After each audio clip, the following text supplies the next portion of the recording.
జై శ్రీరామ్. శ్రీమాత్రే నమః. శ్రీ గురుభ్యో నమః. నిజ జ్యేష్ఠ మాసంలో శుక్లపక్షంలో శుక్లపక్షంలో పక్ష ఫలితాలు ద్వాదశ రాశుల వాళ్ళకి, ద్వాదశ లగ్నాల వాళ్ళకి. నిజ జ్యేష్ఠ మాసంలో ఉన్న ఈ శుక్లపక్షంలో ద్వాదశ రాశుల వాళ్ళకి, ద్వాదశ లగ్నాల వాళ్ళకి గోచర గ్రహస్థితులు ఎలాంటి ఫలితాన్ని ఇవ్వబోతున్నాయి? ఈ ఫలితాన్ని ప్రసాదించే గ్రహ దేవతలు ఏ ఏ రాశుల్లో స్థితిలో ఉన్నారో ప్రథమంగా పరిశీలిద్దాము. రవి మిథున రాశిలో ఆయన సంచారం ఉంటుంది ఈ పక్షం మొత్తం కూడా. మంగళ్ మేషరాశి మరియు వృషభ రాశిలో ఆయన సంచారం ఉంటుంది. అంటే మొదటి 2-3 రోజులు ఆయన సంచారం మేషరాశిలో ఉంటుంది. ఆ తర్వాత వృషభ రాశిలోకి ఆయన సంచారం ఉంటుంది. 21వ తారీఖు వృషభ రాశిలోకి ఆయన సంచారం మారుతుంది. బుధదేవుడు మిథున రాశిలో ఆయన సంచారం ఉంది. 23వ తారీఖు నుంచి మిథున రాశిలోంచి కర్కాటక రాశిలోకి ఆయన సంచారం సాగుతుంది. గురు భగవానుడు దేవగురువైన బృహస్పతి కర్కాటక రాశిలో స్థితిలో ఉన్నారు. దైత్య గురువైన అసుర గురువైన శుక్రాచార్యుల వారు కర్కాటక రాశిలో స్థితిలో ఉన్నారు. కేతుదేవుడు సింహరాశిలో ఆయన స్థితి కొనసాగిస్తూ ఉన్నారు. అలాగే రాహు భగవానుడు కుంభరాశిలో ఆయన యొక్క గమనం ఉంది. ఆఖరిదైన మీన రాశిలో శనేశ్వరుడి యొక్క సంచారము. ఇవి గోచారంలో గ్రహాలు ఈ రాశుల్లో స్థితిలో ఉన్నాయి. ఈ రాశుల్లో స్థితిలో ఉన్న గోచారంలో గ్రహ దేవతలు నిజ జ్యేష్ఠ మాసంలో శుక్లపక్షంలో, ఇవి ఇప్పుడు మనం తెలుసుకునేవి పక్ష ఫలితాలు. ఈ శుక్లపక్షం మొత్తానికి ద్వాదశ రాశుల వాళ్ళకి, ద్వాదశ లగ్నాల వాళ్ళకి గోచార గ్రహ గమనాల ఆధారంగా ఎలాంటి ఫలితాలు ఉంటాయో మనం ఒకసారి చూద్దాము. అయితే ఈ పక్షంలో ఉన్న విశేషాంశం ఏంటంటే 3 శుభగ్రహాలు కర్కాటక రాశిలో సంచారం చేయడం. ఈ పక్షం మొదటి నుంచి కూడా, అంటే 15వ తారీఖు నుంచి ఈ పక్షం మొత్తం కూడా గురు శుక్రులు ఇద్దరు కర్కాటక రాశిలో ఉండడము. దానికి తోడు ఈ పక్షంలో 23వ తారీఖు నుంచి బుధ భగవానుడు కూడా గురు శుక్రులతోటి కలిసి ఉండడము. ఇది ఒక విశేషాంశము. ఈ 3 గ్రహాలు, బుధుడు పాపులతో కూడితే పాపి, శుభులతో కూడితే శుభుడు అని చెప్పి పరాశర సంహిత చెప్తుంది. అందువల్ల 3 శుభగ్రహాలు కర్కాటక రాశి కాలపురుషుడు కుండలిలో, సహజ కాలపురుషుడు కుండలిలో చతుర్థ స్థానమైన కర్కాటక రాశి, అంటే మాతృస్థానం అని కూడా చెప్తున్న జ్యోతిష శాస్త్రము. ఈ స్థానంలో ఉండడం వల్ల ఎలాంటి బెనిఫిట్స్ ఉంటాయి, ఇంకా మిగతా గ్రహ గమనాల్లో కూడా మనం పరిశీలిస్తే ఎలాంటి ఫలితాలు ఉంటాయి. ఎందుకంటే మంగళ మరి మేష వృషభ రాశుల్లో ఆయన సంచారం ఉంటుంది. రవి మిథున రాశిలో సంచారం. మిగతా గ్రహ స్థితులను కూడా మనం అన్ని గ్రహాల యొక్క స్థితుల్ని బట్టి ఎలాంటి ఫలితాలు గోచర ద్వాదశ రాశి వాళ్ళకి, ద్వాదశ లగ్నాల వాళ్ళకి, 27 నక్షత్రాల వాళ్ళకి ఉంటాయో చూద్దాము. ఇదేంటంటే కర్కాటక రాశిలో ఈ 3 గ్రహాలు స్థితిలో ఉండడం చాలా శుభత్వాన్ని సూచిస్తాయి. ఏ విషయాలు కామన్ గా శుభత్వాన్ని అన్ని రాశుల వాళ్ళకి కామన్ గా ఉండే పాయింట్ ఒక 2-3 ఉన్నాయి ఈ పక్షంలో. అవి చెప్పి విడివిడిగా మీ రాశి ప్రకారము ఎలాంటి ఫలితాలు ఉంటాయో కూడా చూద్దాము. కామన్ గా అందరికి అప్లికేబుల్ అయ్యే పాయింట్ ఏంటంటే గృహంలో శాంతియుత వాతావరణం ఉంటుంది. ఒకవేళ మీ గృహంలో ఏమన్నా అలజడి ఇలాంటివి ఉన్నా కూడా అవి ఈ పక్షం వరకు మటుకు కమ్ డౌన్ అయ్యి వీలైనంత వరకు ప్రశాంతత, మీ జన్మజాతకం బాగోకపోయినా అసలు అంతకు ముందు మీతో కంపేర్ చేస్తే ప్రశాంతత చూస్తారు. మీ జన్మజాతకం బాగా ఉంటే చాలా ప్రశాంతత చూస్తారు. చాలా అంటే చాలా ప్రశాంతత. ప్రతి ఒక్కళ్ళకి ఇది అందరికీ అప్లికేబిలిటీ ఉంటుంది. అలాగే ఎవరైనా గృహ నిర్మాణ ప్రయత్నాలు చేసి ఆగిపోయి ఉంటే అవన్నీ మళ్ళీ ముందుకు సాగుతాయి. గతంలో కొన్ని ప్రయత్నాలు చేసి ఆపేసి కొంతమంది నిర్మాణాలు సగంలో ఆపేస్తూ ఉంటారు ఏదో ఒక కారణాల రీత్యా. అవన్నీ ఇప్పుడు ముందుకు సాగుతాయి. అలాగే గృహ నిర్మాణ పనులనే కాదు, ఏదైనా కొనాలనుకున్నా, అమ్మాలనుకున్నా కూడా వాహనం కావచ్చు, గృహం కావచ్చు, స్థలం కావచ్చు, పొలం కావచ్చు, ఇలాంటి వాటిల్లో కొన్ని చిక్కులు వచ్చి ముందుకు సాగలేకుండా ఉన్న వాళ్ళు ఎవరైనా ఉంటే ఈ పక్షంలో వీటన్నిటి నుంచి, ఈ కష్టాలన్నిటికీ తెరపడిపోతుంది. మీ పనులన్నీ, మీ ప్రయత్నాలన్నీ చక్కగా ముందుకు సాగుతాయి. మాతృ సౌఖ్యం చాలా ఎక్కువగా ఉంటుంది. ఈ పక్షం మొత్తం కూడా అమ్మవారి ఆశీస్సులు మనందరి మీద కూడా చాలా అమోఘంగా ఉన్నాయి. అమ్మవారి ఆశీస్సులు ద్వాదశ రాశుల మీద, ద్వాదశ లగ్నాల మీద, 27 నక్షత్రాల వాళ్ళకి చక్కగా ఉన్నాయి, విశేషంగా ఉన్నాయి. దానికి ఒక కారణం ఏంటంటే సహజకాల పురుషుడు కుండలిలో చతుర్థ స్థానంలో 3 శుభగ్రహాల సంచారము అత్యంత శుభ ఫలితాన్ని ద్వాదశ రాశుల వాళ్ళకి, ద్వాదశ లగ్నాల వాళ్ళకి, మనందరికీ కూడా అందించబోతుంది. ఇంకా ఒక పసిపిల్ల కనుక తల్లి దగ్గర ఉంటే అన్ని టైం టు టైం అమ్మ చూసి పెడితే ఎంత చక్కగా తింటాం, ఆడుకోవడం, అంటే వాళ్ళకి ఇంకా వేరే పని ఏమి ఉండదు, ఎంత హ్యాపీగా ఉంటారు. అలాగా ఈ పక్షంలో ప్రతి ఒక్కళ్ళకి కూడా మానసికంగా అంత ప్రశాంతంగా ఉంటుంది. అమ్మవారు మానసికంగా మనందరినీ ఊరడించే శుభ సమయము. మానసికంగా గత కొన్నాళ్ళుగా గోచారంలో ఉన్న గ్రహస్థితుల రీత్యా ఎవరి లెవెల్కి తగ్గట్టు వాళ్ళకి ఏదో ఒక టెన్షన్, బాగా టెన్షన్ ఉంది, మామూలుగా కాదు. ఇంకా కొంతమందికి అయితే జాడించి కొట్టింది ఈ టెన్షన్. కొంతమందికి వాళ్ళ జాతక బలాబలాలను అనుసరించి అసలంటూ గోచారంలో ఉంది కాబట్టి కొంత టెన్షన్ పడ్డారు. అంటే అవుట్ ఆఫ్ 100% 30% అయితే టెన్షన్ పడ్డారు. ఇప్పుడు దాంట్లోంచి అందరూ ఏకకాలంలో ప్రశాంతతని పొందే టైం మొదలైంది. ఇప్పుడు ఉన్న ఈ పక్షంలో ఉన్న గోచర గ్రహస్థితుల ఆధారంగా ఇది ఈ పక్షం వరకు అయితే కన్ఫామ్గా ఉంటుంది. మీ జన్మ జాతకం మరీ దీనికి సపోర్ట్ చేయకపోయినా అంతకు ముందుతో పోలిస్తే ప్రశాంతత అయితే ఖచ్చితంగా చూస్తారు. ఇది ఆ అమ్మవారు మనందరికీ బ్లెస్ చేసే సమయము. ఈ సమయాన్ని మనందరం కూడా చాలా సద్వినియోగం చేసుకోవాలి. దీన్ని ఎలా సద్వినియోగం చేసుకోవాలి, ఏం చేస్తే ఇది మనకి సద్వినియోగం అయ్యి మనకి అక్కడికి వస్తుందో అది పరిహారాల్లో భాగంగా మనం తెలుసుకుందాం. ధనుసు రాశి, ధనుసు లగ్నం. ఈ రాశి ఈ లగ్నంలో పుట్టిన వాళ్ళకి ఈ పక్షంలో ఎలాంటి ఫలితాలు ఉంటాయి? కుటుంబంలో ప్రశాంతత ఎక్కువగా ఉంటుంది. మీకంటూ మీరు టైం కేటాయించుకోగలుగుతారు. మీ కుటుంబ సభ్యులతోటి ఎక్కువ టైం స్పెండ్ చేయగలుగుతారు. ఈ పక్షంలో మీకు ఏంటంటే ఇంట్లో ఎక్కువ టైం స్పెండ్ చేయగలుగుతారు. ఇంట్లో టైం స్పెండ్ చేస్తున్నారంటే దాని అర్థం మీకు ఉద్యోగంలో కావచ్చు, వ్యాపారంలో కావచ్చు ప్రతికూలంగా ఉందని మటుకు కాదు. టైం దొరుకుతుంది, ఎక్కువగా మీకు టైం దొరుకుతుంది, కేటాయించగలుగుతారు. మీ వర్క్ స్ట్రెస్ చాలా కమ్ డౌన్ అవుతుంది. ఉద్యోగస్తులైనా వ్యాపారస్తులైనా. ఇప్పుడు వ్యాపారస్తులు అయితే ఒత్తిడి తగ్గుతుంది, ఉద్యోగస్తులు అయితే పని ఒత్తిడి తగ్గుతుంది, వ్యాపారస్తులు అయితే కనుక మానసిక ఒత్తిడి చాలా తగ్గుతుంది. దీనివల్ల ఏంటంటే ప్రశాంతంగా ఉంటారు.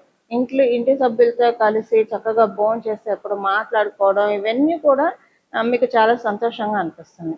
ఎక్కువ మీకు ఈ పక్షంలో అనుకోకుండా స్వీట్స్ ఎక్కువ కన్జ్యూమ్ చేస్తారు. స్వీట్స్ ఎక్కువగా కన్జ్యూమ్ చేస్తారు. అది అనుకోకుండా ఎవరి ద్వారా అయినా రావడం, లేదా మీరు కొనుక్కోవడం, అనుకోకుండా ఇలాగ అసలు ఏంటి అసలు ఒక లిమిట్ లేకుండా స్వీట్స్ తినేస్తున్నాం అని అనుకుంటారు. అలా ఉంటుంది. హెల్త్ ప్రాబ్లమ్స్ ఏవైనా ఉంటే కనుక అవి సెట్ అవుతాయి. కాకపోతే కొంచెం హెయిర్ ఫాల్ ప్రాబ్లం ఉంటుంది, అది చూసుకోండి. ఎంత అనుకూలంగా ఉన్నా సరే హెయిర్ ఫాల్ అనే ఫ్యాక్టర్ కామన్గా ఉంటుంది. అది మీకు ధనుసు రాశి, ధనుసు లగ్నంలో పుట్టిన వాళ్ళకి. అంతకుముందు నుంచి అసలే హెయిర్ ఫాల్ ఉందంటే ఇప్పుడు ఇంకా ఎక్కువగా అనిపిస్తుంది మీకు ఈ హెయిర్ ఫాల్. సంతానానికి సంబంధించి సంతానము కాన్ఫిడెన్స్ చాలా పెరుగుతుంది. వాళ్ళలో రోజు దినదిన ప్రవర్ధమానం అవుతున్నారన్న విషయాన్ని మీరు నోటీస్ చేస్తారు. మీ సంతానం అసలు మీకు సగం బలంగా అనిపిస్తుంది. అన్ని రకాలుగా వాళ్ళు ఏదన్నా అంటే మొండి వైఖరి ప్రదర్శిస్తే దాన్ని మార్చుకుంటారు, సరిగ్గా చదవకపోతే చదువుతారు. ఇలాగా వాళ్ళు ఏది మారితే వాళ్ళల్లో మీకు చాలా సంతోషంగా, ప్రౌడ్గా అనిపిస్తుందో, ప్రశాంతంగా, సంతృప్తిగా అనిపిస్తుందో అవన్నీ మీరు ఈ పక్షంలో మీ సంతాన రీత్యా చూస్తారు. అలాగే మీ నిర్ణయాలు కూడా మీరు చాలా కాన్ఫిడెన్స్ తోటి, చాలా ఆత్మవిశ్వాసంతో మీ నిర్ణయాలన్నీ కూడా అమలు పరుస్తారు. ఈ అమలు పరచడంలో దైవ సహకారము, దైవ బలం, కాలబలం, ప్రకృతి మాత సహకారం అత్యద్భుతంగా ఉంది. కాబట్టి మీరు తీసుకున్న ప్రతి నిర్ణయాలు కూడా క్రియేటివ్ ఐడియాస్, క్రియేటివ్ థాట్స్ చాలా జనరేట్ అవుతాయి. ఇవన్నీ కూడా మీరు ఇంప్లిమెంట్ చేయగలుగుతారు, మేనిఫెస్ట్ చేయగలుగుతారు. ఇలా మీకు అది కూడా చాలా సంతోషంగా ఉంటుంది. ప్రత్యేకించి మీరు మంత్రదీక్షలో ఉంటే కనుక, ఏదైనా మంత్రం తీసుకొని ఉంటే ఎవరైనా పూజ్య గురువుల దగ్గర, దాన్ని అనుష్ఠానం చేయడానికి చాలా మంచి శుభ సమయం అండి. చేయండి ఎంత వీలైతే అంత. లేకపోయినా సరే ఏదో ఒక నామజపాన్ని చేసుకోవడానికి ప్రయత్నించండి. మీకు దైవబలము పెరుగుతుంది, చాలా బాగా పెరుగుతుంది. ఆల్రెడీ అర్ధాష్టమ శనిలో ఉన్నారు కాబట్టి ఈ మంత్ ఎండ్ నుంచి అర్ధాష్టమ శని, శనేశ్వరుడు వక్రగతిలోకి వెళ్తూ ఉన్నాడు కాబట్టి కొన్ని ఊరటలను ఇస్తుంది. దానికి తోడు మీరు దైవబలం కూడా పెంచుకుంటే ఇంకా ఊరట పొందడానికి ఛాన్సెస్ హైగా ఉన్నాయి మీకు ఈ మాసంలో. ఇలా మీకు అన్ని రకాలుగా అనుకూలంగా ఉంది ధనుసు రాశి, ధనుసు లగ్నంలో పుట్టిన వాళ్ళకి. పరిహారం వచ్చేసేసి అమ్మవారి ఆరాధన. చతుర్థ స్థానం కాలపురుషుడు కుండలిలో బలంగా ఉండడం వల్ల మీరు లలిత అమ్మవారి ఆరాధన చేస్తారా, శ్రీ మహాలక్ష్మి అమ్మవారి ఆరాధన చేస్తారా, లేదా సరస్వతి అమ్మవారి ఆరాధన చేస్తారా? ఏ అమ్మవారి ఆరాధన చేసినా మంచిదే. గ్రామ దేవతల అమ్మవారి ఆశీస్సులు తీసుకోవడానికి ఇది చాలా శుభ సమయము.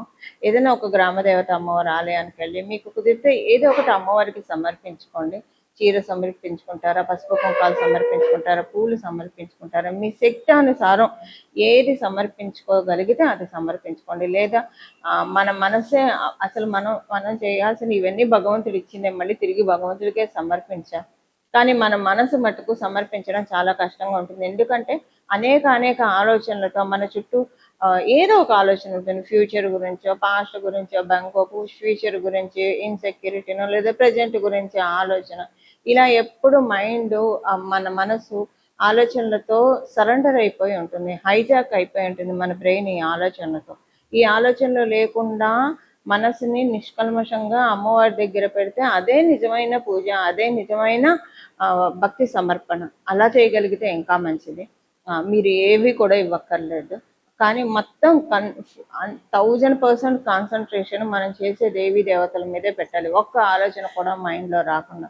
అది పూర్తిగా సాధ్యం కాదు. కాబట్టి ఇలాగ మనకు తోచినవి ఆచారకాండను ఫాలో అవుతూ మనకి తోచిన సుమంగళి ద్రవ్యాలు అమ్మవారికి సమర్పిస్తూ యాదేవి సర్వభూతేషు బుద్ధి రూపేణ సంస్థితం నమస్తస్సే నమస్తస్సే నమస్తస్సే నమో నమః అని మనసులో అమ్మవారిని ధ్యానించుకోవాలి. అమ్మవారు బుద్ధి రూపంలో మనకుండి మంచి బుద్ధిని ప్రసాదించి, మంచి సచ్చింతన, సద్భావన ఇలాంటివన్నీ మనకి కలిగించి, మనం సద్భావన ఎప్పుడు చేసామో అది ఆ సద్భావనే అమ్మవారి పూజ. సచ్చింతన ఎప్పుడైతే చేసామో అదే అమ్మవారి పూజ. మనం పూజా మందిరంలో చేసే పూజ అంతా ఒక ఎత్తు అయితే, మన మనసుతో చింతించే చింతలన్నీ కూడా నెక్స్ట్ లెవెల్ పూజలుగా మనం పరిగణించాలి. అంటే ఉత్కృష్టమైన పూజలు ఇవన్నీ కూడా. అలా మన ఈ మాసం, ఈ పక్షం మొత్తం కూడా అమ్మవారికి దేవి అన్న నామంతో అమ్మవారిని మనం పిలిస్తే అమ్మవారి తొందరగా సంతృప్తి చెందుతారు. అందుకే మనం ఇప్పుడు చెప్పబోయే ఈ శ్లోకాన్ని ప్రతిరోజు మనసులో, మీరు ఏ పని చేస్తున్నా కూడా మనసులో అనుకోవచ్చు. ఆ శ్లోకం ఏంటో ఇప్పుడు చెప్తాను. యాదేవి సర్వభూతేషు బుద్ధి రూపేణ సంస్థితం నమస్తస్సే నమస్తస్సే నమస్తస్సే నమో నమః. యాదేవి సర్వభూతేషు బుద్ధి రూపేణ సంస్థితం నమస్తస్సే నమస్తస్సే నమస్తస్సే నమో నమః. యాదేవి సర్వభూతేషు బుద్ధి రూపేణ సంస్థితం నమస్తస్సే నమస్తస్సే నమస్తస్సే నమో నమః. దీంట్లో మీకు ఏ కామ్యం ఉంటే అది మీరు చేర్చుకోవచ్చు. ఉదాహరణకి మీకు సరస్వతి అమ్మవారి కటాక్షం కావాలి, విద్యల్లో బాగా రాణించాలి, లేదా జ్ఞాపక శక్తి, ధారణా శక్తి అని అంటాం మన సంస్కృతంలో. ధారణా శక్తి అంటే జ్ఞాపక శక్తి పెరగాలన్నా, మనం ఏదైనా సరే మంచి నిర్ణయాలు, తెలివిగల నిర్ణయాలు తీసుకోవాలన్నా, ఏదైనా సబ్జెక్టు స్టడీ చేయాలన్నా, అప్పుడు యాదేవి సర్వభూతేషు విద్యాలక్ష్మి రూపేణ సంస్థితం నమస్తస్సే నమస్తస్సే నమస్తస్సే నమో నమః. యాదేవి సర్వభూతేషు విద్యాలక్ష్మి రూపేణ సంస్థితం నమస్తస్సే నమస్తస్సే నమస్తస్సే నమో నమః. యాదేవి సర్వభూతేషు విద్యాలక్ష్మి రూపేణ సంస్థితం నమస్తస్సే నమస్తస్సే నమస్తస్సే నమో నమః.